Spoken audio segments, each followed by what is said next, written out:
About to go and set up in the markets town over here. Saturday morning, of course, and there should be hundreds and hundreds of people milling around. So hopefully we can redouble our efforts and make sure that we get lots and lots of people that appreciate the message and take it seriously, and maybe take Shahada as well. So it's not all about Shahadas, but it's about explaining the message to a group of people here that perhaps have never heard that message. Activity is quite good, I have to say. I know we probably say this every day, but I think today has been my favorite day so far. A married couple who went through the entire process from start to finish. They agreed with everything. They agreed with all the tenets of Islam. They agreed with the Shahada. They went through everything. They were a little bit reluctant to actually take Shahada with us, but we've given them the material, and inshallah the seed is now planted in their mind, and they'll go away and they'll reflect on what we've discussed there. The goal should be to call them to Islam, whether it takes a day, whether it takes 5 minutes, whether it takes 5 years, but just plant the seeds, give them that information, and sooner or later, if they're sincere then and they're looking for the truth, then Allah subhanahu wa ta'ala will guide them, inshallah, and they will accept at some point eventually.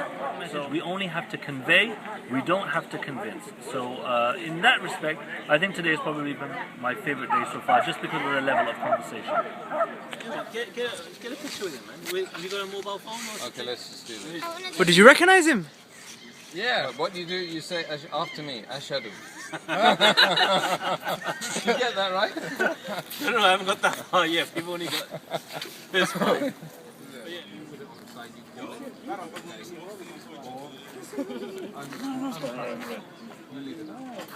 So, it's a scientific approach to trying to decide what is correct and what is not correct. It's not just like you take Matthew. Sorry. Well, he's basically been engaging with lots and lots of Muslims in Brussels. He's been beaten up and robbed. Knives and guns being involved by Muslims in Brussels. He's got an extremely low opinion of Muslims. Despite that, the guy sat down with us and we explained the rational foundations that Islam is the truth. And together I think we've convinced him. He's got nothing against it. He just wants to go and have another meeting with us soon. We're going to go to Brussels and meet him, inshallah. Wow, and that all comes from this place. Wow. So we're sitting over there. Quite amazing, huh? Definitely. So, all in all, that was a worthwhile discussion. Just to come here, just to talk to that guy, I think was extremely productive, don't you?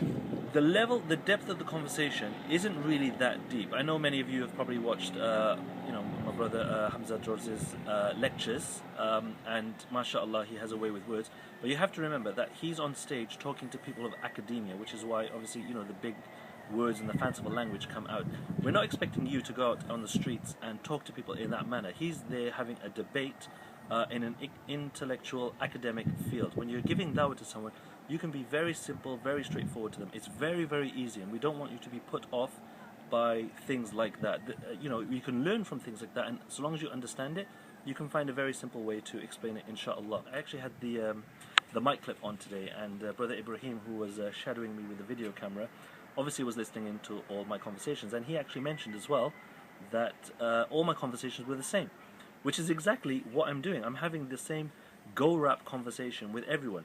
For those of you that don't know what go-rap is, it stands for God, Oneness, Revelation and Prophethood, and it's a technique that iERA teach in their Call of Duty training courses. Giving dawah is very, very easy. That's the key message that I want to stress. We have long conversations, things like that, but yeah, it's the same conversation over and over again. You need to practice, you need to internalize it, and inshallah you'll be able to approach any situation and just turn the conversation to your advantage and basically guide that person to realign the way that they're thinking about certain matters and guide them to the truth, inshallah. So getting the Shahada is not the goal, because with this Sebastian, as Yusuf mentioned, we asked him at the end what did he think, and he said he can never become a Muslim. But I was actually a little bit happy that that was the reason he gave, because we know examples throughout history where people said that they would never accept Islam, or they had some kind of a hatred for Islam, and mashallah, they went on to become some of the greatest Sahaba. Umar bin Khattab was on his way to kill Rasulullah sallallahu alaihi wasallam. You have people like Abu Sufyan, Khalid bin Walid. Ikramah even actually, when Ikramah, after the conquest of Mecca, when he was brought back, he actually then asked the Prophet ﷺ at that point, what is it that you call me to? He was fighting Islam, he was fighting the Muslims, and he didn't even know what we were calling, what the Prophet ﷺ was calling him to. And they went on to be great Sahaba. So the fact that he said this actually gave me a little bit of encouragement, because I feel that if once he goes through the material that we've given him, and maybe the issue of pride or something like that settles down, then he'll realize, look, he's already accepted the truth, he's already accepted the 5 pillars, he may as well submit, because he knows there's no other choice. So externally, the not yet Muslims, fine, no problem, they're ready to engage, we've already established that. The cracks start to show, unfortunately, when we look internally. What are we actually doing? The problem that we've had in this trip is that really, there's no one here that can keep the Dawah movement going. I mean, today we actually had 2 very good examples of breakdown actually within our own society. We also had another local guy, and his questions were basically, he just had a thing against Islam. Why? Because he said the Muslims are the ones that are committing the crimes in the area. So there's nothing that we can say that's going to turn him around, except obviously, their actions are contrary to Islam, and we side with him in this matter. But do you see, when people are looking at Muslims and they see it with their own eyes, that they're linking crimes, and they're linking bad behavior, they're linking things that don't fit in the society, this causes another problem. What happened when we went to go to see the community tonight, brother? Right. So I was about to cut. We were actually, believe it or not, arranged to go and see a local Islamic Muslim community tonight. They were informed in advance that we were coming. In fact, over the last 2 days, because we've been in the same local area, a few of them have actually come to the Dawah table just to see what we were up to. They're like, Assalamu alaikum, we're really looking forward to meeting you. You can't wait to see you. You're going to spend the evening with us, inshallah. And we were looking forward to it, to, giving them some talk, some presentation, and really motivating them to, go out there and talk to the people. Unfortunately, we got there a slight bit after Salah, literally less than 5 minutes. The entire place was empty. What's going on? Did we get the wrong place? We're looking around. We found the Imam of the community center. It's like a community center masjid. We found the Imam, and he informed us that all the brothers had gone to watch the football. Subhanallah. Is this what it's come down to? That rather than come and listen to us and listen from our experience and take our advice on how to, establish an Islamic community, they went to go and watch who? France and Spain. And subhanallah, this is what I just want to bring this down. What is, not that, you watch football and whatever have you, but really, think about it.